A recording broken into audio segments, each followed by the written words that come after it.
My name is Rachel Adams. I used to think I had a good life. Not perfect, sure. But good. Safe. Predictable.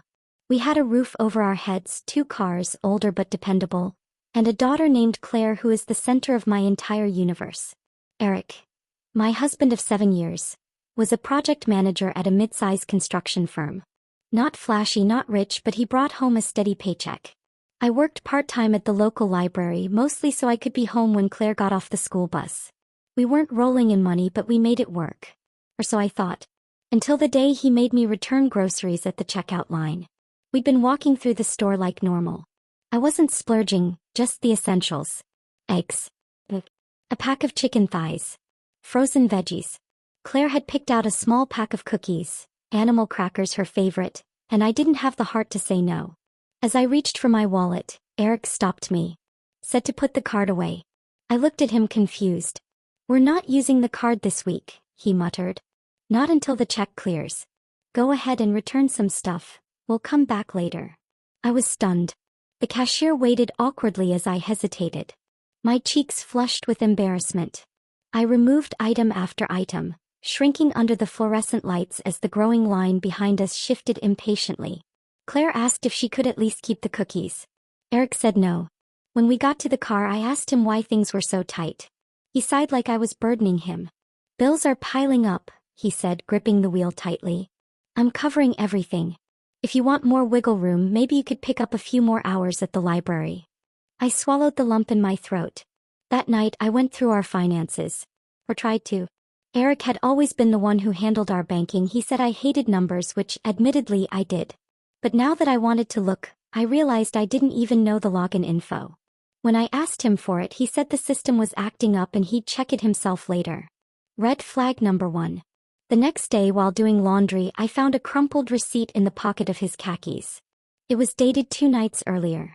The location? A high-end steakhouse 2 towns over. The total? $423.87. 2 entrees. A bottle of Dom Perignon. Appetizers. Dessert.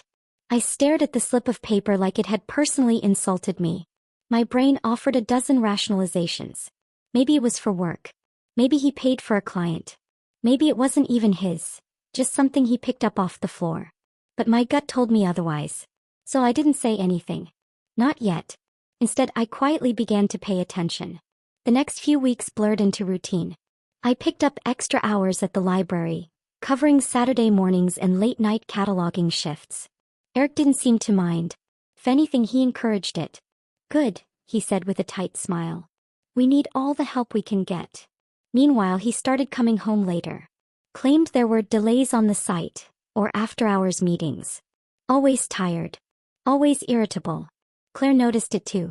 "Why doesn't Daddy eat dinner with us anymore?" she asked one night while stabbing at her mashed potatoes. "He's working, honey," I said gently. "So he can take care of us." But I couldn't even convince myself. Then came the next receipt. This time tucked in a glove compartment when I borrowed his car to pick up Claire. Different restaurant. Different date. Same story. Over $300 for a late dinner with 2 entrees again. A note scribbled at the bottom. "Loved the wine. Can't wait for Saturday." Who the hell was this? I didn't confront him. I couldn't. Not without more. I didn't want to be that wife. Paranoid, accusatory. But a switch had flipped in me. It was time to stop trusting blindly. It was time to know. I started my own investigation in quiet, invisible ways. At the library, I borrowed books on financial literacy. At home, I slowly recovered online access to our joint bank account, resetting the password by requesting a physical mail reset. When the letter came, I opened it while Eric was at work. What I found nearly made me drop the envelope. He'd been transferring money regularly, just like clockwork, into a separate account I'd never known about. Between $200 to $600 a week, sometimes more. There were also credit card payments to cards I didn't recognize. And then, the hotel charges. Every few weeks like a pattern. Hotels in nearby cities, most of them mid-tier chains, sometimes upscale. Always on weekends. Always while I was working an extra shift or had taken Claire to visit my sister. Receipts I never saw. Stays I never knew about. I felt sick. And betrayed. But I wasn't done. The next week while Eric showered, I checked his phone. He'd always been weird about locking it, but tonight he was careless. I found it face down on the nightstand. The passcode hadn't changed, our anniversary date. I opened it, hands trembling. Nothing overt. No texts. No saved photos. No suspicious apps. But in the Notes app, tucked between grocery lists and reminders, I found a series of entries titled, Sabrina. Sabrina. S. From the receipt. The entries were part journal, part love letter. Can't stop thinking about Saturday night. She wore that blue dress again, the one that drives me crazy. I hate going home to Rachel after seeing her. I stopped reading. My knees buckled. So this wasn't just cheating. This wasn't just a fling. This was emotional intimacy. A relationship. A parallel life. That night I didn't sleep. I lay beside him, his back to me, arm curled under the pillow, watching the shadows stretch across the ceiling. Something inside me shifted permanently. This wasn't a rough patch. This wasn't a mistake. This was a betrayal layered in lies, coded in manipulation, and rooted in deep, premeditated deception. The worst part, Claire adored him. And I didn't want her little heart to shatter like mine just had. So I made a decision.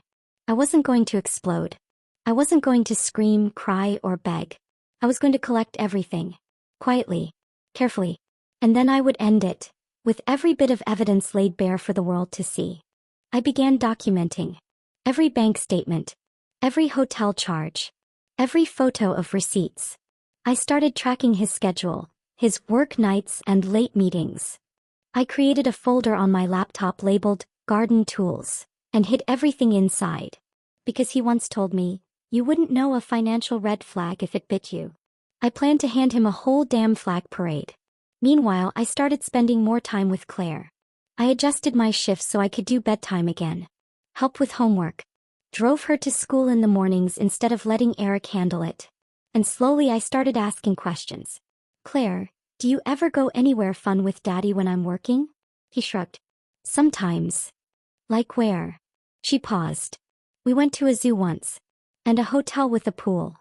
A hotel. Yeah. Daddy said it was a surprise. And Sabrina made waffles. My blood turned to ice. Sabrina made waffles. He'd taken my daughter to her house.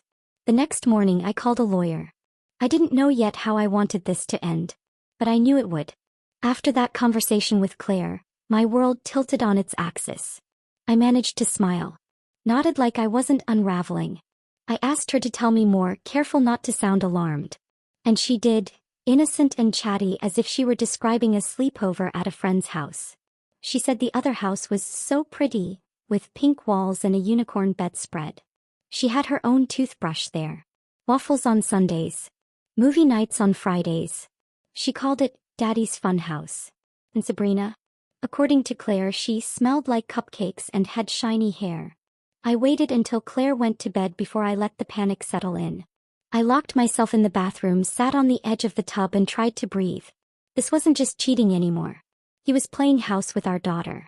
With another woman. I wasn't just being replaced as a wife. I was being slowly erased as a mother. That night I called the lawyer I'd contacted a week before. Her name was Dana Morris, sharp as glass and calm as still water. I laid out what Claire had told me. Can you find out who this woman is? I asked. I can help, she said, but you might be able to get further faster. He was right. Sabrina wasn't exactly subtle. I started with what I knew, her first name, the restaurants she frequented with Eric, and the hotels. I backtracked through receipts and matched the dates with online check-ins and reviews. It didn't take long to find her Instagram. Her handle was at Sabrina Soiree. Of course it was. The profile picture showed a woman with long honey blonde curls and a wine glass, tilted at the perfect angle. Her page was private, but her bio read, Marketing Manager, Wine Enthusiast, Lover of Life and Laughter. I almost gagged. Her tagged photos told me even more. There she was at the same steakhouse. At a spa weekend. At a rooftop bar I knew Eric had gone to for a supposed networking mixer. In one photo, tagged 6 months ago, I saw the back of a man's head. Familiar slope of the neck. His watch. The same one I gave Eric for his birthday 2 years ago. The caption read, Perfect night with my favorite person. #grateful #Winnie and Roses. I saved everything. Screenshots. timestamps, comments. Then I did a property search using her full name, which I pulled from a tagged LinkedIn post. Sabrina Miller. A condo popped up, listed as co-owned by Sabrina Miller and Eric Adams. I blinked. Refreshed the page. Checked again. No mistake. They had bought a condo together 8 months ago. 8 months ago, Eric had told me we needed to cut back on grocery spending. That our financial situation was too tight for luxuries. That I should pick up extra hours and maybe even take on weekend shifts. 8 months ago, I was cleaning houses on Saturdays in addition to the library job, while he was filling out mortgage paperwork on a second home with his girlfriend. I sat in stunned silence, staring at the glowing screen. My hands were shaking, but my heart had never been steadier. He had built a new life behind my back. And now, I was going to take it all from him. The next day, I requested full bank records in person at our local branch. The teller, a polite young man named James, raised an eyebrow when I said I didn't have the online login anymore but was a joint account holder. I showed my ID. Signed the forms.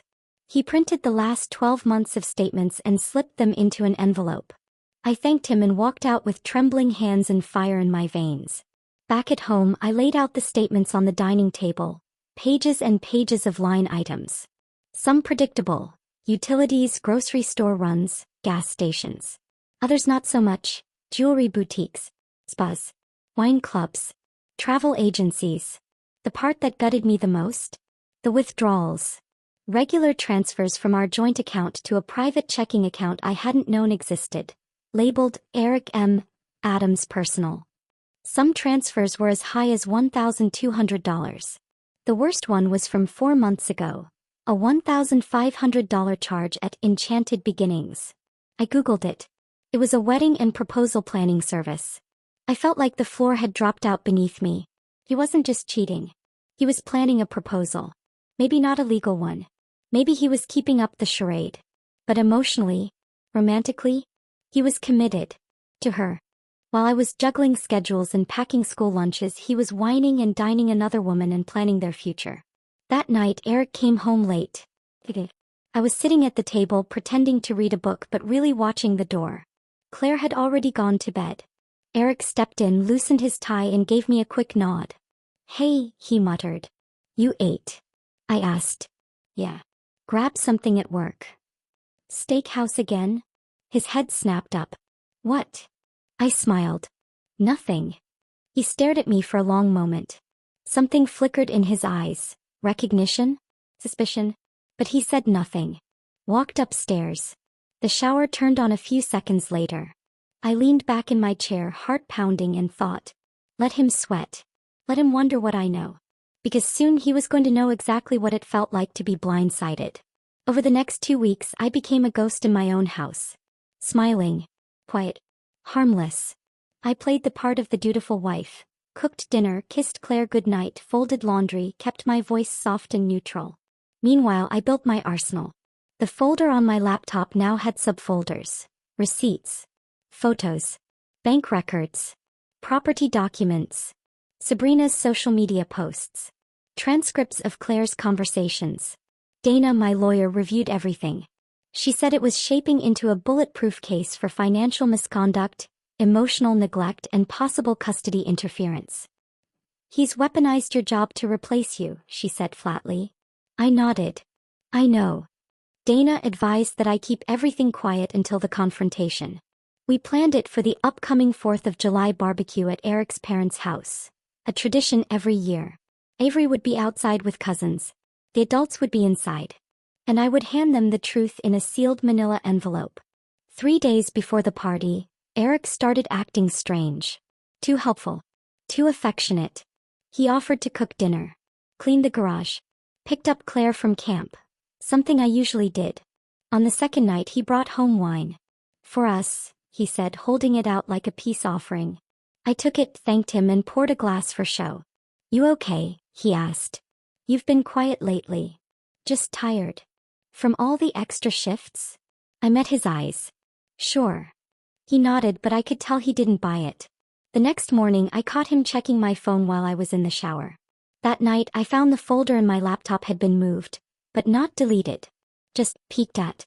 He was starting to suspect something.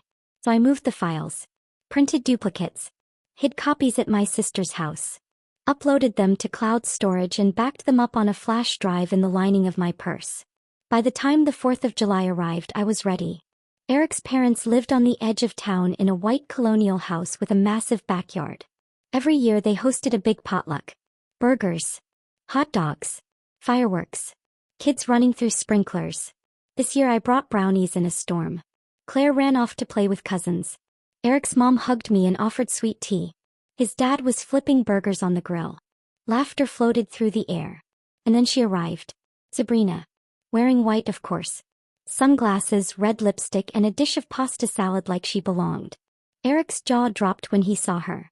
They hadn't arrived together, clearly. His mother looked between them in confusion. Sabrina looked just as surprised to see me. But she shouldn't have been. Because I invited her. Using Eric's phone the day he passed out on the couch.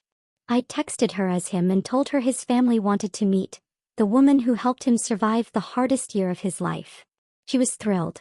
Now she stood frozen in the backyard, eyes flicking from me to Eric to his parents. Then I smiled, pulled the sealed envelope from my purse, handed it to Eric's mom. You should read this, I said gently, before the fireworks start. And walked away.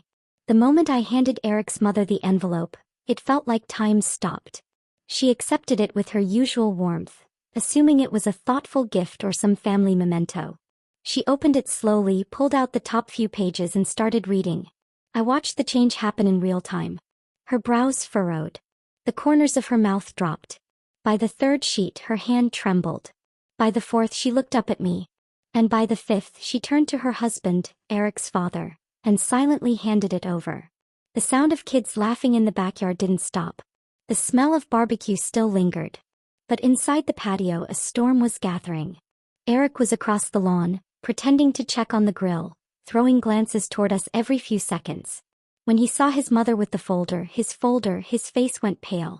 He knew. He started walking over fast. Too late. His father was on page 8 by then. Copies of bank transfers to the hidden account, hotel receipts, Sabrina's property records, a copy of the condo deed with both their names. The final page? A photo of Claire in the unicorn-covered bed at Sabrina's condo, time-stamped and geotagged. I'd printed it in color. Eric reached the patio just as his father stood up. "Dad," he said, his voice uneven, "can we talk for a second?" "We are talking," his father replied flatly, handing him the folder. Eric rifled through the pages, his fingers trembling. "I can explain." His mother cut in. "How long?" He looked between them, panicked. "It's not what it looks like." "How long, Eric?" she repeated louder now. He hesitated. "A few months." I laughed, quietly, bitterly. His mother turned to me. "How long, Rachel?" I met her gaze. "Over a year. The condo was purchased 8 months ago. The transfer started nearly 18 months ago. Claire has had a toothbrush at their place for almost 6 months." Eric's mom staggered back a step like I'd slapped her. She turned to her son and whispered, "You brought that woman into our home." "She's not," Eric tried. "You brought her to dinner," she snapped. "While Rachel was working 2 jobs, while Claire was sleeping at her house, you acted like nothing was wrong." Eric's dad said nothing. Just stood still. Stone-faced. His disappointment said more than words could. That was when Sabrina, who had been lingering on the deck pretending to sip her wine, decided to step forward. "I didn't know he was still married," she said, trying to sound innocent. "He told me they were separated." I turned to her calmly. "I suppose that was after he told you he was broke? That I refused to contribute to the household? That I was just a roommate he couldn't get rid of?" Her eyes widened. "You know what I found, Sabrina? A $1,500 charge at a wedding proposal planning service.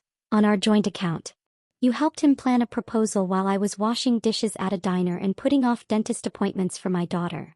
"I didn't know," she said, voice trembling. Eric tried to interject. "I never proposed. That was just research." His sister, Jessica, who had been standing nearby with a glass of wine, stepped forward then. "You're disgusting," she said to him. "You let Claire get attached to someone who isn't even supposed to be in her life. You used Mom and Dad's house as your hiding spot. You had everyone fooled except her." He pointed at me. Eric was shaking his head, backing away, the folder still clutched in his hand. "This isn't fair," he muttered. "You're making me look like a monster." "I didn't have to do anything," I said. "You built this circus yourself. I'm just turning on the lights." That's when the actual fireworks began outside. Claire came running up to the patio, her sparkler fizzing in her hand. Mommy, come see." I smiled and walked down to her. She didn't need to be a part of what came next. I scooped her into my arms and kissed her forehead. "Let's watch them together," I said. "Just you and me." From the corner of my eye, I saw Eric's parents sit back down. Eric was trying to whisper something to his dad, but his dad raised a hand and turned away. Sabrina had disappeared. Claire leaned against me on the grass, pointing at the colors exploding above. "Red's my favorite," she said. "What's yours?" "Today," I said, smiling. "I think I like blue." "Why?" "Because it means peace." The next morning the calls started. Eric texted first, "We need to talk. Please." I didn't respond. An hour later he called. I sent it to voicemail. By noon he showed up at my mother's house, where I'd gone with Claire to spend the weekend. I didn't let him inside. We stood on the porch, the sun bright behind him, making him squint like a child caught in a lie. "You blindsided me," he said. "In front of my whole family." I crossed my arms. "You blindsided me for over a year." This was me catching up. "Rachel, please. Let's talk." "You don't have to do this." "I already did. And I'm not done." I handed him an envelope. Inside, copies of the custody paperwork Dana had filed that morning. He flipped through it, eyes widening. "You're trying to take her from me?" "I'm trying to protect her from the man who lied to her, who brought another woman into her life without my consent, who made her think she had two homes when she only had one real one." He looked panicked. "I'll fight this." "You'll lose. I'm her father." "Then act like it," I said, stepping back inside and closing the door. That week was chaos. He showed up at the library once, waiting outside my car. He tried to show up during my shifts at the diner, until my manager told him to leave or the police would be called. He sent flowers, cards, texts, promises. But he never once apologized without trying to twist it around. He never once said, "I hurt you and I'm sorry." It was always, "Let's fix this. Claire needs both of us. You're ruining everything." Well, he ruined it. I just lit the match. Claire struggled, of course. She asked questions. "Where's Daddy? Why can't we live in the same house? Is it my fault?" Each time I knelt down, held her face in my hands and told her the truth she needed to hear. "It's not your fault. It's never been your fault. Grown-ups sometimes make choices that hurt each other. But you're my favorite person in the whole world. And I'll always be here." The court moved slowly, as courts do. But the weight of evidence Dana presented, financial records, the co-owned property, the exposure of Claire to another parental figure without consent, carried heavy influence. We requested temporary full custody pending further evaluation. The court granted it. Eric exploded when he got the news. He called me 30 times in one night. Left voicemails. One of them screaming. Dana had me save them all. A week later, Sabrina posted on Instagram a photo of her empty apartment with the caption, "Time to reset. Healing. Growing. Moving on." I guess Eric lost her too. I'd say I felt sorry for him. But I don't. Claire and I built new traditions. Tuesday dance class. Friday ice cream. Sunday movie nights with mismatched pajamas. And every night I tucked her in and told her one thing: "You're safe. You're loved. And you matter." One night she hugged me tight and whispered, "I'm glad it's just us now." "Me too, baby. Me too." The first morning in our new place was quiet. Not empty, quiet. Claire padded out of her bedroom, hair wild from sleep, and blinked at the boxes still stacked in corners. We were in a modest 2-bedroom apartment just outside of town. Nothing fancy, but clean, light-filled, and most importantly ours. I was in the kitchen heating up oatmeal. She stood in the doorway, rubbing her eyes. "Is this really our new house?" she asked, voice small. I nodded. "It is. Want to help me pick where the cereal goes?" She ran over, already smiling. That's when I knew we'd be okay. The weeks after the party were a blur of logistics. Lawyer meetings, bank appointments, switching Claire's school records, setting up new accounts in my name only. The landlord for our apartment was a retired woman named Dolores who had raised 2 kids by herself and didn't blink when I explained I'd just left a messy marriage. "Fresh starts are good," she said. "Even when they're loud." She gave me a discount on the security deposit. Told me to call her if I ever needed anything. People like Dolores were lifesavers in a time like that. Financially, things were tight. Eric was fighting the temporary custody ruling, which meant no child support until the court finalized it. My job at the library didn't pay much, but I picked up shifts organizing weekend programs and teaching beginner tech skills to seniors. I left the diner. Not because I couldn't handle it, but because I didn't want the scent of fryer oil and exhaustion clinging to my new chapter. Instead, I started offering freelance editing services online. Late nights while Claire slept. Nothing major, term papers, resumes, the occasional blog post. But the money helped. So did the sense of control. I kept my own tip jar on the counter. Not for coins, for milestones. First 100 earned alone? Small cake in a movie night. First time I fixed the plumbing without calling someone? Dinner out with Claire. First time I paid rent early? Framed the receipt. I was rebuilding, not just my life but my confidence. Piece by painful piece. Eric didn't like being on the outside. He tried. The first time he showed up at our new place, I didn't answer the door. Claire wasn't home. He knocked for 5 minutes straight. I stood behind the peephole, arms crossed, and let him feel the silence. He left a note in the mailbox. "I miss our family. Don't let this go too far." Too far? He bought a condo with his mistress, but I was taking things too far? I added the note to my folder of evidence. Later that week he emailed me, a long message full of nostalgia. He talked about our early dates, our wedding, the day Claire was born. He said we'd lost our way but we could find it again. I read the whole thing, then deleted it. Because not once did he say I'm sorry. Not once did he say I know I hurt you and I want to make it right. No, Eric wanted comfort. Not accountability. And I had nothing left to give him. Claire adjusted faster than I expected. She missed her old room sometimes, but loved her new window that looked out over the community garden. Dolores gave her a watering can, and Claire started helping an elderly man named Mr. Kent tend to the tomato plants. She called them our tomatoes, even though we didn't eat them. She was healing in ways I hadn't even realized she needed.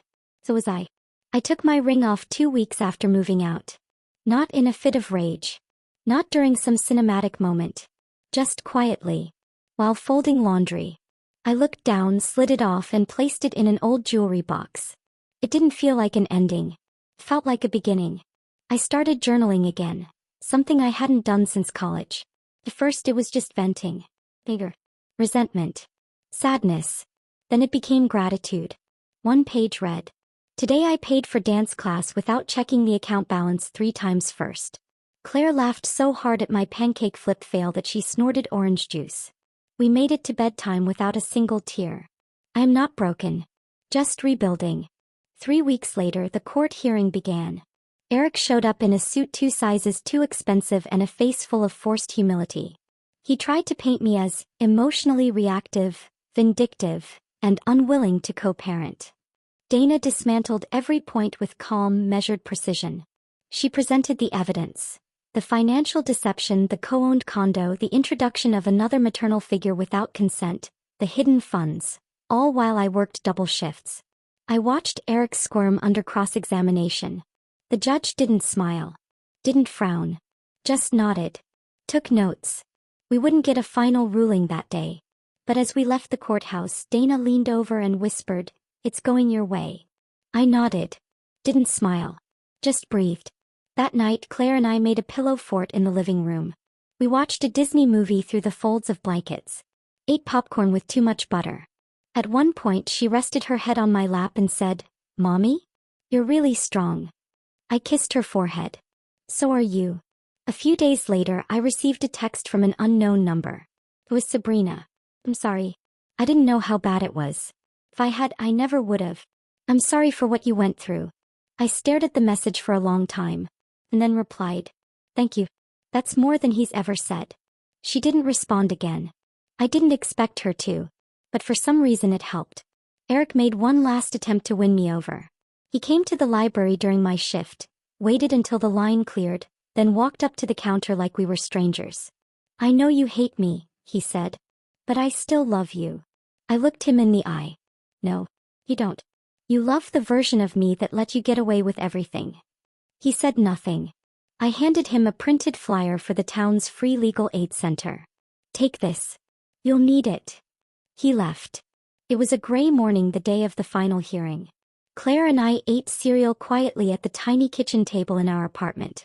She had no idea what was happening that day, just that Grandma would pick her up from school, and I'd be busy with adult stuff.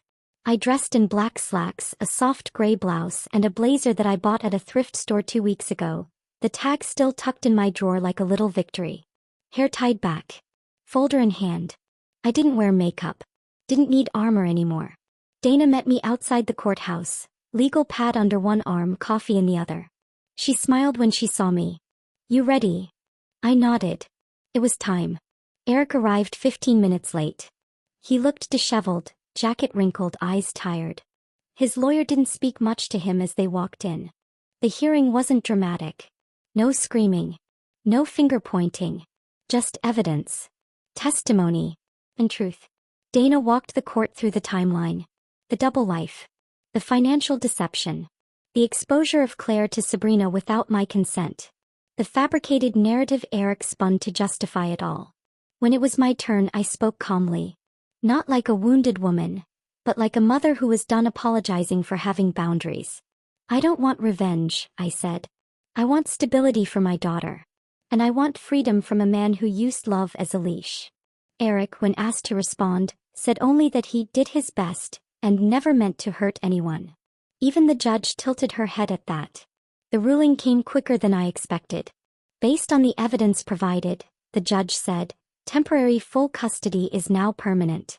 Supervised visitation may be arranged pending future review. That was it.